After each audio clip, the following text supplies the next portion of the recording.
Welcome back to a brand new episode, live reacting after the playoffs. So, we weren't able to record an episode today. So, that means that we're going to discuss some of the games that happened yesterday, namely the Mavericks and the Clippers game 5 game. But to start it off, fellas, two series closed out today. Knicks and Sixers, Knicks are advancing, and Pacers and Bucks. The Pacers are advancing, which means the next round matchup will be the Knicks versus the Indiana Pacers. How are we feeling about that? Amazing. Listen, I was talking my shit before y'all came up here. Jalen Brunson, the king of fucking New York. He's special. He's different. After the first two games, they were talking trash on his name. And then games 3, 4, 5, 6, put him to fucking bed. What a performance. He honestly is solidifying himself as the best Knicks player of all time. I don't care. I don't care about these old guys before him.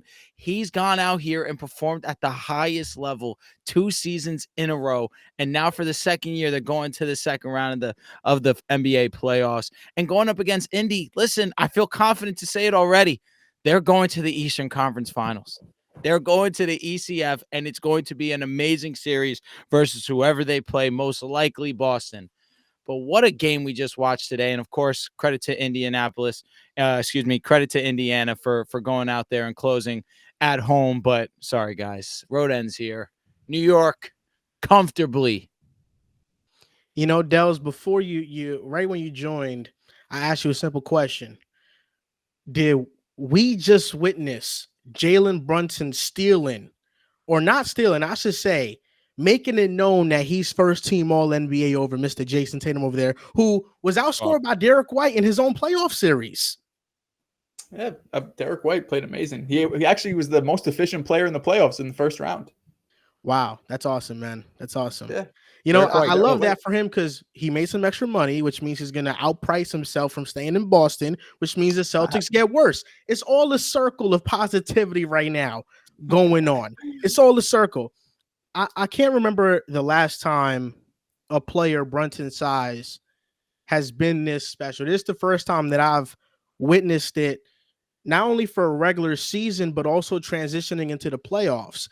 I wasn't old enough to see Allen Iverson lead the Sixers to the finals. I didn't see that. I seen prime Chris Paul, so I can remember that. But Chris Paul wasn't scoring at this type of volume. Are we counting? He just wasn't. Steph Curry, different, 6'3". Jalen Brunson's more so on the 6 foot side, more than 6'1". Barely 6 foot. You know, so I think Jalen Brunson is just he's smaller than Steph. It just is what it is. The last time I seen a player Brunson's size dominate like this was 2017 Isaiah Thomas when he went on his MVP tour year. He averaged 29 points per game. That's the last time I've seen it. But Isaiah Thomas didn't go into the playoffs and have as consistent of a stretch as Brunson, because I don't want to discount what Isaiah Thomas did now. He scored 50 against the Wizards a day after his sister passed away, and that was historic. Jalen Brunson, since game 3, is averaging 42 a game with 10 assists per game. Lord. Game 3, 39 and 13. Game 4, 47 and 10. Game 5, 40 and 6. Game 6, 41 and 12. We don't know if he can be the best player on the championship team just yet. Right now, he's on a pathway to proving it to everybody else. But we've built a perfect roster around him. And this is the first time the Knicks have had this type of consistent success. The first time we've advanced in the playoffs after the first round in consecutive years since I can remember. And it's all because of what Jalen Brunson has brought. And I love that our role players stepped up. Dante DiVincenzo had an amazing game. 23 points. He hit 2 free throws to ice the game in the fourth quarter. OG Anunoby, I felt like everything he took in the first half was getting blocked or he was missing around the rim. In the second half, he played much better. Isaiah Hartenstein played well too. The fact that we won this game with our bench being outscored as bad as it was, I mean, the Sixers had 40 points from their bench. We had like 5. I think it's a credit to our starters and really how competitive they are, man. Josh Hart gets after every loose ball. Say, you got to show love to the heart and soul of the squad. You know, when Josh Hart, I was mad at him in the fourth quarter because when Jalen Brunson got blitzed, he passed it to Josh Hart. He had a wide open 3 at the wing. And he thought about it. He dribbled into the paint, and it ended up being a missed shot. And then the Sixers went down and scored on the other end. Later in the fourth, a couple possessions after, he gets that same look, and he lets it go. I can live with him missing. I can't live with him passing up a wide open 3-point shot. And I don't care about the percentages. I trust Josh Hart with that shot. We're on to Indiana. I agree with you, Drew. Listen, we're better than Indiana. It's as simple as that. I don't think it's a conversation. With all due respect to Indiana, because I like the players they got over there, a lot of people have been circling back on my tweet when I said that the Kings won the trade because they were the 3rd seed last year with the Tyrese and the Sabonis trade. And because they won a playoff series, now they got the edge, whatever. Not to discredit that, even though I'm about to do it right now, they played an injured Bucks team. If the Bucks were healthy, if they had Giannis for 2 games, they probably are not winning that series. So I want to ease down Pacers fans' excitement. Great season. You made it out the first round, but let's be real. You're not a real second round team. We're a real second round team. We're a conference finals team. We're a finals team, actually, Dells. And you better hope Porzingis is healthy for that series. That's all I'm gonna say for you. First time since the 1999-2000 seasons that you guys went back to back, making the second round of the playoffs. So it's been nearly 25 years. Just goes to show how special Tom Thibodeau, Jalen Brunson, kind of this culture reset that New York's been having. Shout out to the Knicks. I know you're trying to make it a Celtics-Knicks thing. Brother, the second round of the playoffs, we're not going to face each other for probably another 2-3 weeks, maybe a month. But, I mean, Jalen Brunson's been spectacular. When you're getting in categories with Oscar Robertson and Michael Jordan and some of these stats that you're going to see out there where he's dropping 35-plus points, 10-plus assists, 4 straight games or 3 straight games, whatever it is, of 40-plus points, he's on a whole different type of time. And the confidence never swayed after those first 2 games where he was really struggling. He was taking those shots. He was missing them, but he comes out in game 3 and it seems like those first 2 games looked like he was shooting 100% from the confidence he had from game 3 all the way through game 6. The punch that both teams took in this game in the first half was crazy. I mean, Philly leads by as much as 22 the Knicks lead by as much as 22 early in that first half, in that first quarter. Philly comes back in that second quarter. The first and second quarters were like polar opposites where it seems like everything's going right for New York. They cannot miss. Philly cannot get a stop to save their life. They can't hit a bucket. I mean, we're like 7 minutes into the first quarter. They're stuck at like 9 points. New York's around 30. So they were just completely dominating in that first quarter of the game. Second quarter, things turn around. They start hitting some shots. I think the biggest adjustment that I saw in this game compared to last game was how New York was guarding Tyrese Maxey.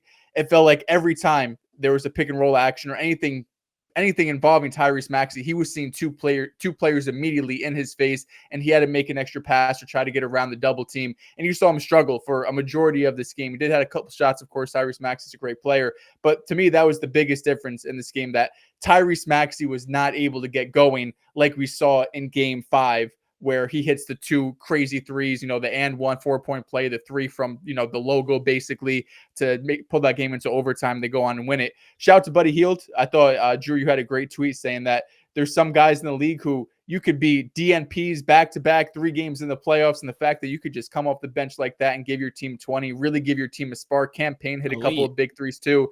But this game's about New York. It's about the culture that's been there. It's about the belief that these players have within themselves and within their teammates. I know Jalen Brunson he was the one that everyone's going to talk about. He had the 40 ball, but that Josh Hart clutch 3.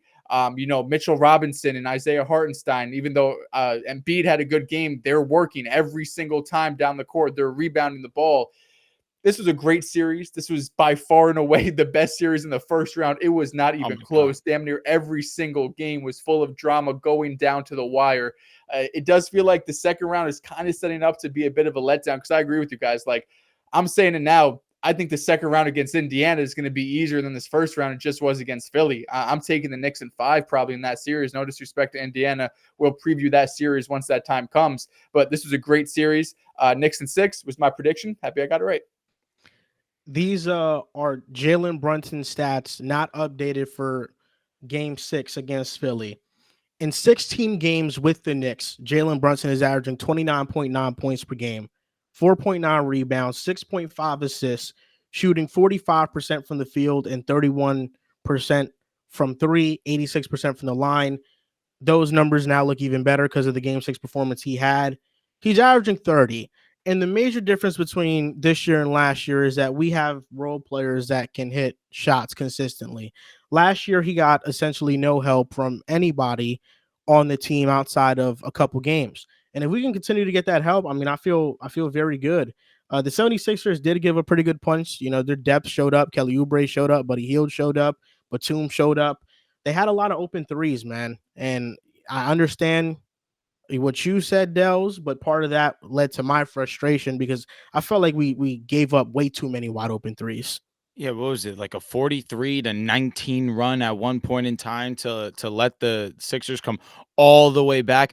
When you're going and you're delivering a gut punch, it's not to ease off the gas, it's to keep going and continue to put them to bed.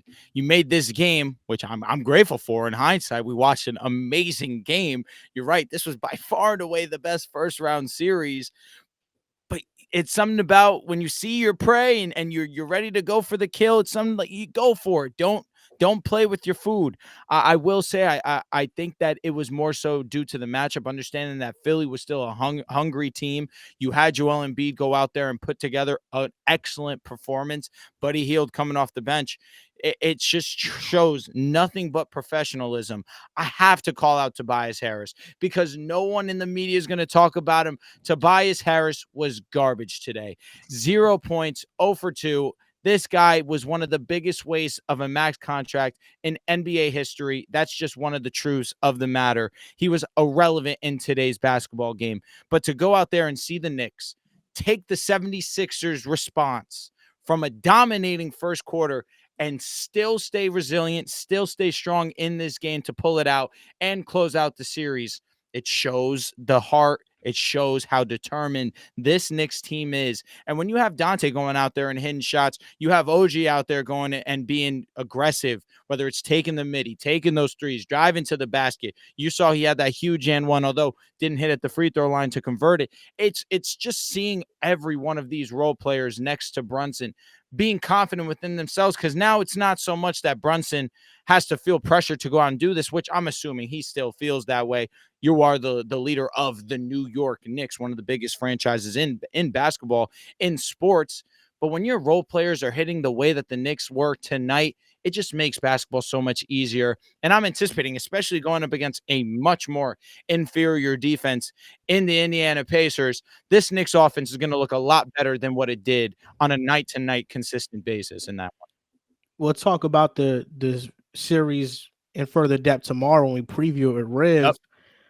But, you know, it's a tall task for Tyrese Halliburton, who's going to see a lot of great defenders. Against the Bucks, I feel like he did a great job of being a floor general. We're going to see how the Knicks defend him. We're going to see how he comes out to play. The Sixers season is now over. So we now have some statistics after the ending of Nick Nurse's first regular season as a Sixers coach. First round exit, Doc Rivers. Second round exit, Doc Rivers in the lead. Just saying. You're shameless. Just saying.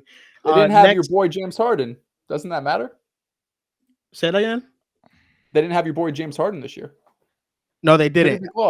Doc Rivers didn't have James Harden the first year. He made it out the first round with the Sixers. Their other player on a max contract dropped 0 points.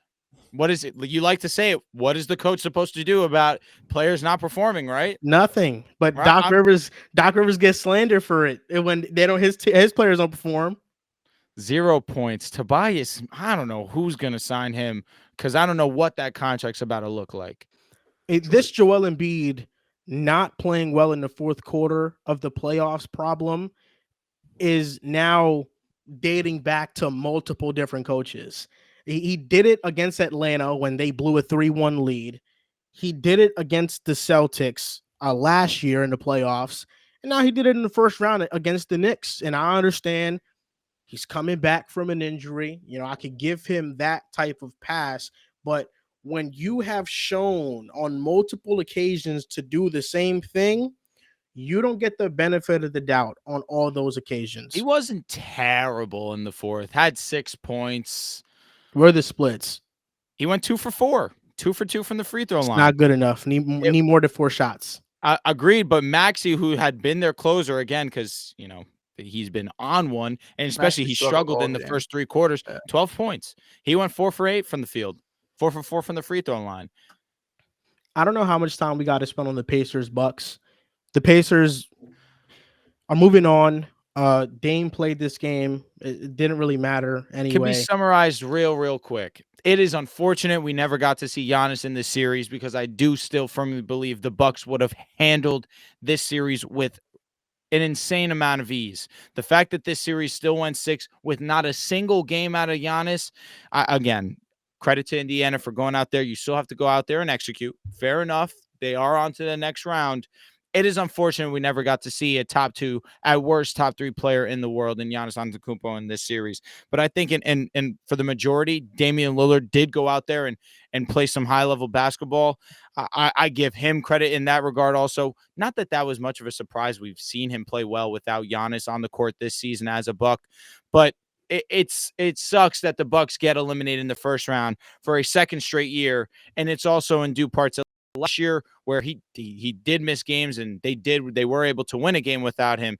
In this series, not seeing Giannis at all is a real bummer. This was a tough series to watch, just because it felt like, especially that game 5 for the Pacers, where you don't have Dame, you don't have Giannis, the fact that they, even though on the road, weren't able to close it out. Now you go back to the Pacers, or you go back to Indiana, you kind of have the rumors going around. Is Dame going to return? Is Giannis going to return? It's just Dame.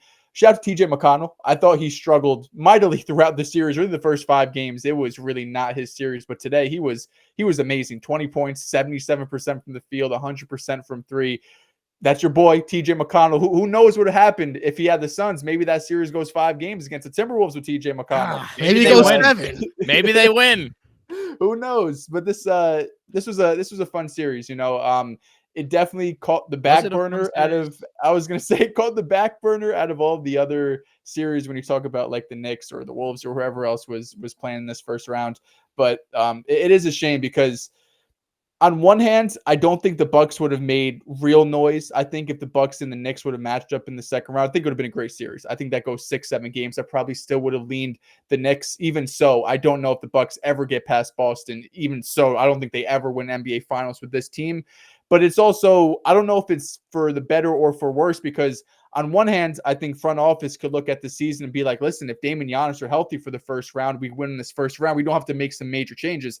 I think this roster needs a few different pieces to get exchanged here. I know Chris Middleton had a pretty strong series, but I think that's probably the one player who has some trade value that you could trade for, maybe get some pieces, maybe get more athletic, maybe get younger, especially on the perimeter, because their defense really all season long struggled. I know it got a bit better with Doc, but if they want to make a real push to win finals or to win the finals, I think they need to get some help on that perimeter.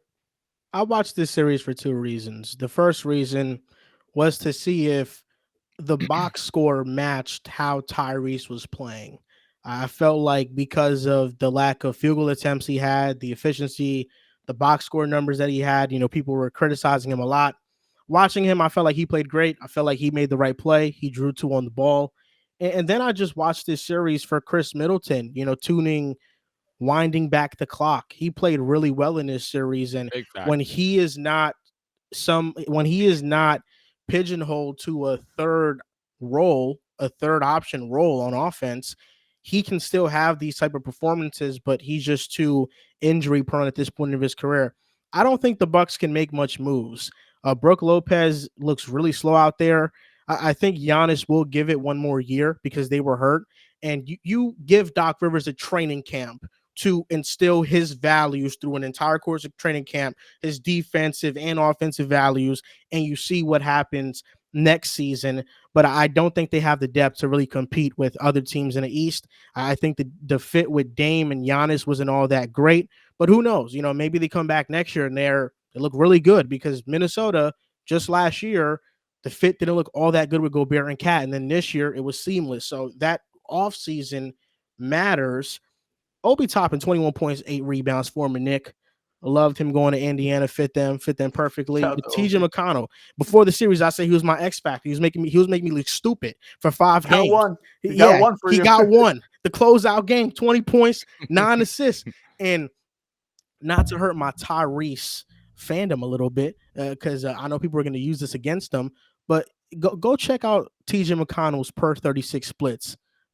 Do yourself a favor. Go check those numbers out. Oh, but when I said this about Taylor Horton Tucker, Per 36. Go check those splits Did out. this game 6 really make those per 36s look good? Because there's no way those first 5 were good per 36 or not. No, I'm talking about per 36 for the regular season. Okay. Yes. Okay. For the series, it still might look good. It might look similar. But per 36 for the season, go look at those numbers real quick. Don't tell Riv that information because he might bring it up on a pod one day. Joel, do yourself the favor. 2021 THT. THT per 36. It'll let you know all you Legendary need to know about player. per 36. Exactly. So Drew posted this in the playback chat. We're live on playback right now. This will be uploaded to YouTube after. From NBA University, the Knicks 650 total points scored in this series. The Sixers 649.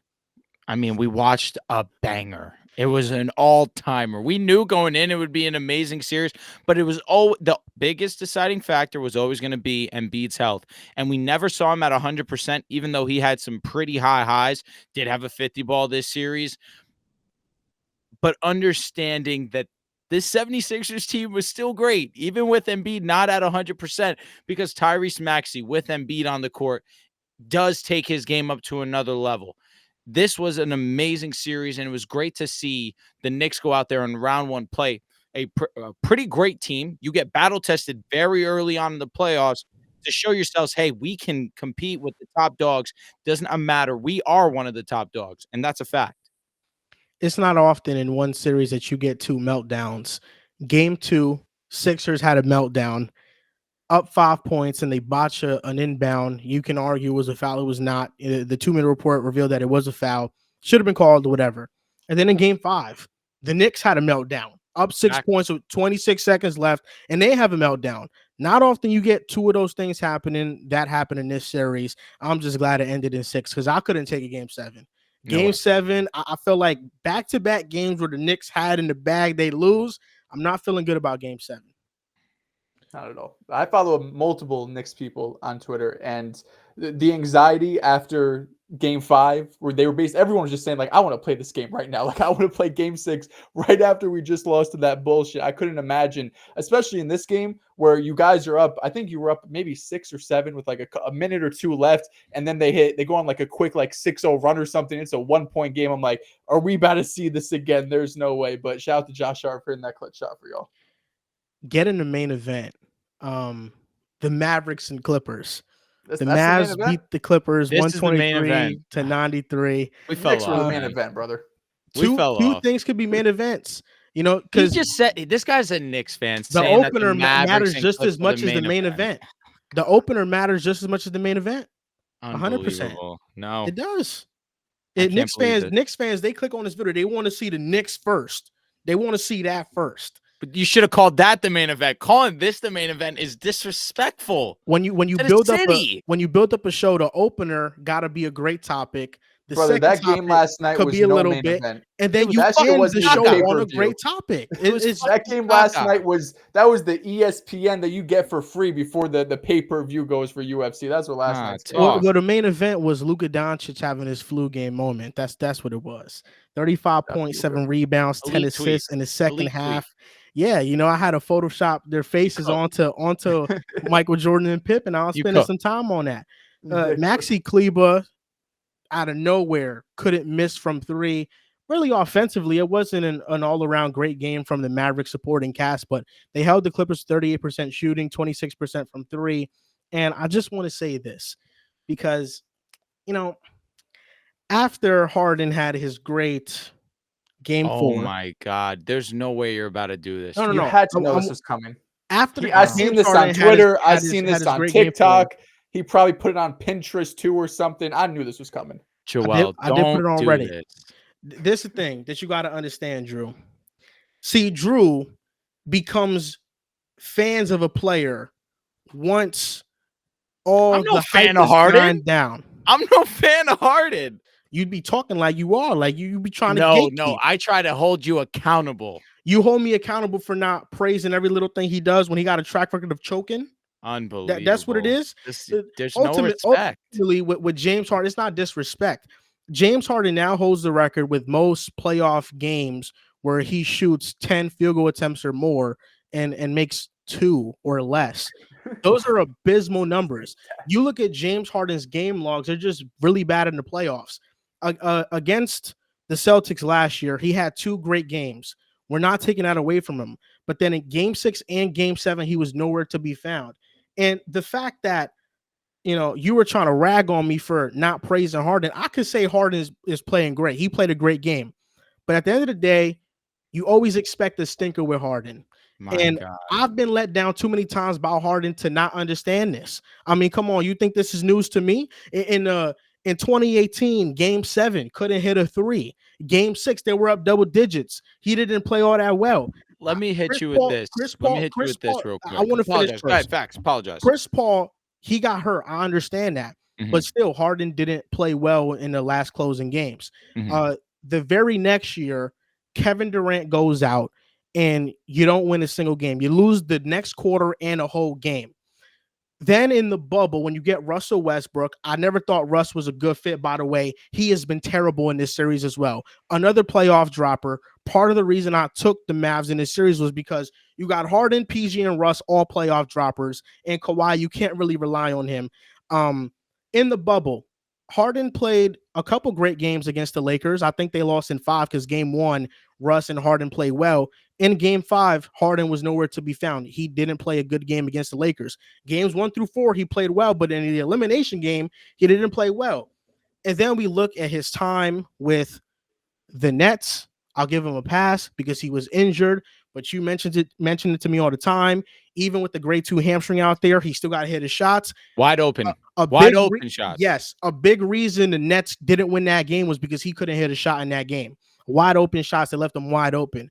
Then with the Sixers, he's choked. And now with the Clippers, you can acknowledge he's played great for 4 games. But the difference with Harden, and like if a young player had his performances and it's their first time in the playoffs, you can praise them all you want. But when you have a track record with Harden, he has to make up for all the moments that he has not came out on top. So at this point, he's now making up for his terrible performances.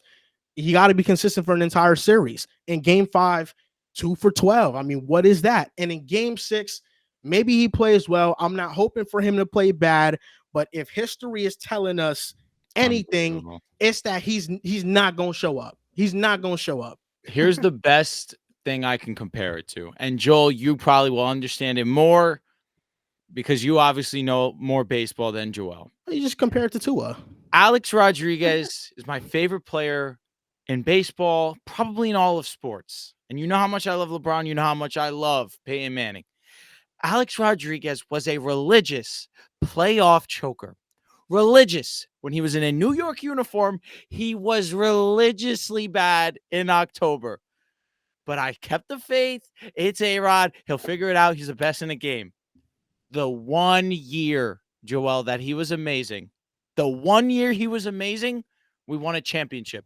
That was the last time we were celebrating a championship in New York in the big 3 sports. That's a lie, actually. The Giants won in 2012. Don't want to disrespect them.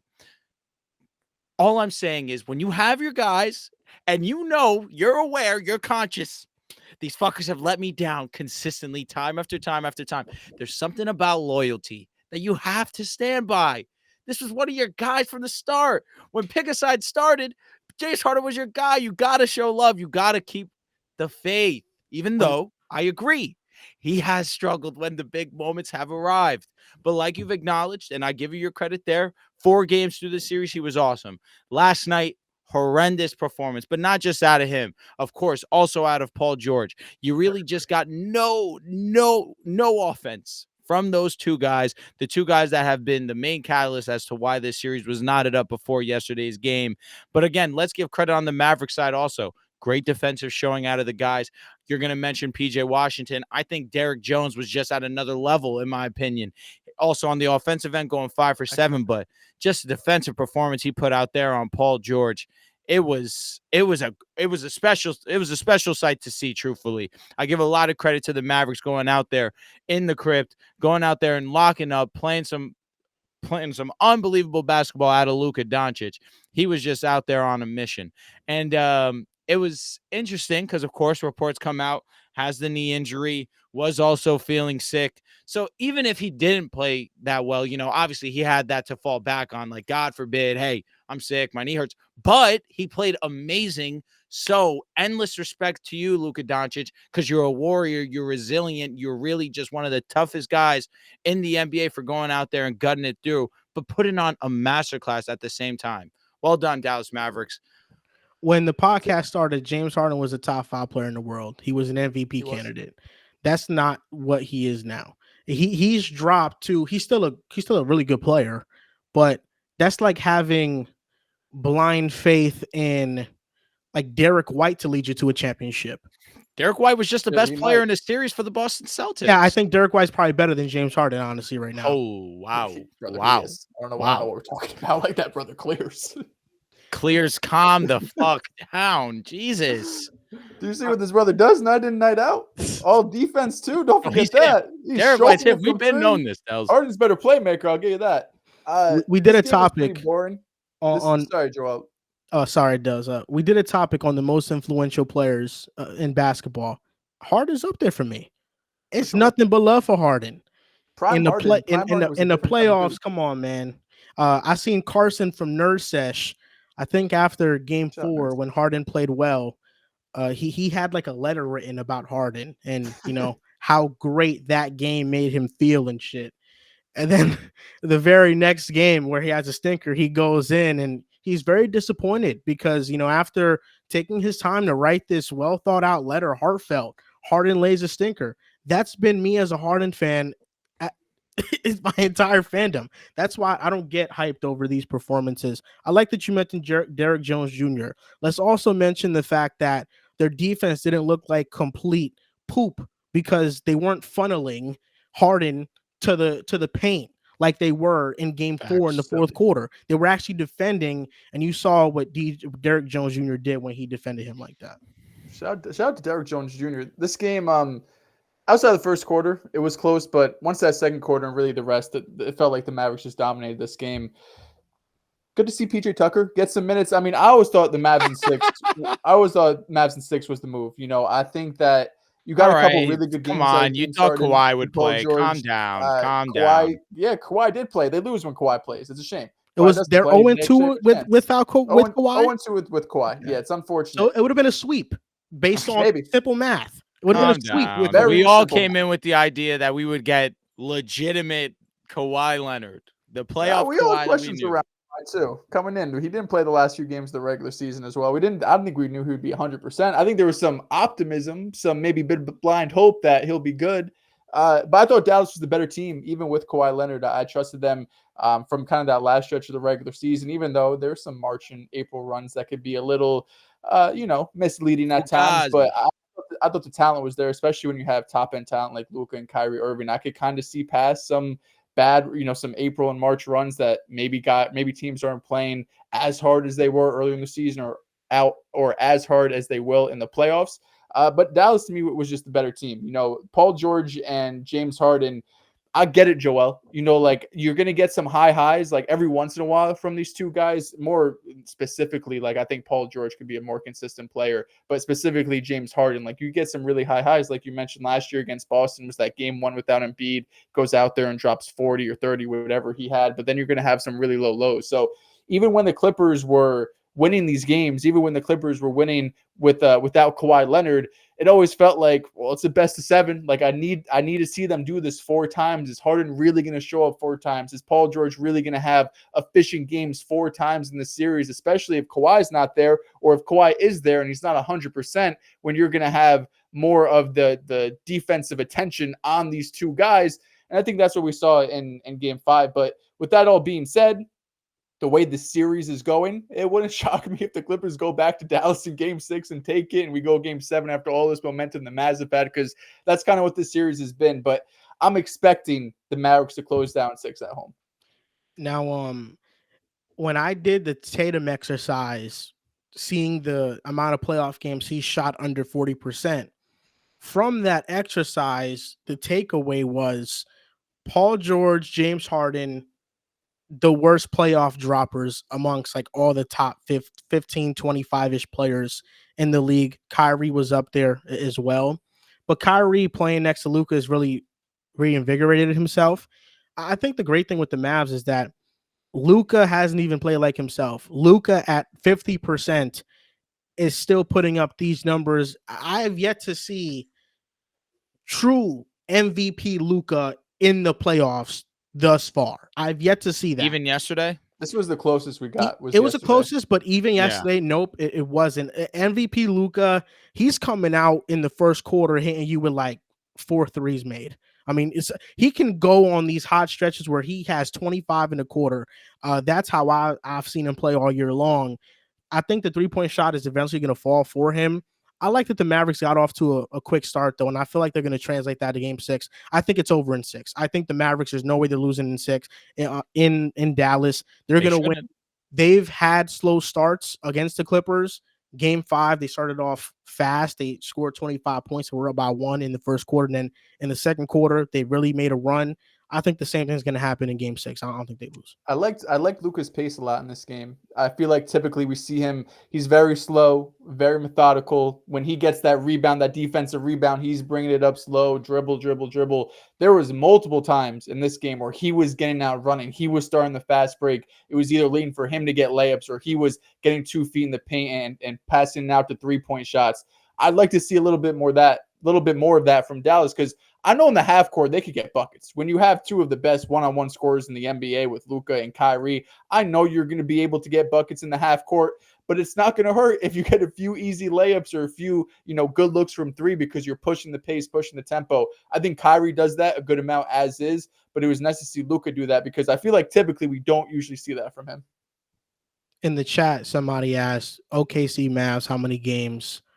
That's going to be a good series. Hey, let's wait until it's signed and sealed. I don't want to see the Clippers in the second round of the playoffs, bro. Oh, just as a, I know I picked picked the Mavs just as a fan. I don't really I think care. they're a better team. It's signed and sealed for me. I know the Mavericks are moving on.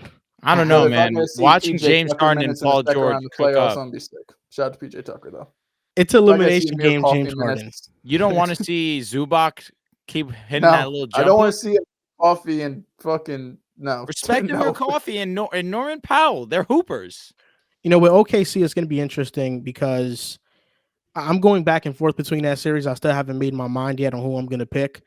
That's going to be tough. It's going to be a really tough series. And I still don't know. OKC in 4, man. Yeah, that's not going to happen. No. Luka will never get swept in his life. He's not LeBron. You're right. He gets gentleman swept. He gets gentleman swept. When? Against the Warriors? Warriors. Just happened once. You said it doesn't happen. I'm just letting you know it did. Off the percentages, let me see. He's been in how many playoff series? 1, 2, 3, 4, 5, 6. He's been in 6. So that's 1 divided by 6. That's 16% of the time. Yeah. He First round against the Clippers. Clippers. Then 1, 2, 3. The Jazz. Yep. The Suns, the Warriors, and then this year, the 6. Facts. 16% of the time. I'll live with that, I live with that. Interesting. LeBron's gotten swept last year, and then he lost in 5 this year, right? He did lose in 5 this year. Okay. 2 game winners, man. Hate Jamal Murray with a passion. Luka hits that game winner that LeBron missed, by the way. LeBron also has gotten swept in the finals twice. Damn. It's not a good track record, man. Couldn't be Luka. No, even Jordan got swept, man. Maybe Luka's the greatest basketball player in the history of the game. I wouldn't be surprised. Interesting. I would not if that happened. It's him or Anthony Edwards. I mean, I think after the dust settles in 20 years, that might be the next 1 and 2. Listen, what are you gonna do if you get a Dallas Timberwolves matchup? Oh man, we already know what's gonna happen. He's gonna pick Dallas because he already picked against Minnesota once this playoffs. No, I've seen the video. It seems like he's trying to right his wrongs. No, you dropped an all-timer. Thanks, you dropped an all-timer. I'm picking the Wolves in that series against Dallas. Yeah, I would too. I think no hate shit. Honestly, the Wolves are just better. This is the thing. I think the Wolves, they're underdogs against Denver. They got the bad side of the bracket because they're facing the best team in the West on paper. If they got the other side, I would have felt comfortable picking them against OKC or anybody else. But I'm with you. I'm still comfortable with saying, you know what, I think this is a toss-up against Denver. I think Denver and Minnesota might be the NBA Finals. Low I think key. it might be. You Low know, key. I understand the Celtics got talent, but it's Yo, just low that key, heart and that Knicks physicality. I don't Boston got that. series. That Knicks Boston series about to be the NBA Finals too. Throw some respect on our Knicks. Come on now.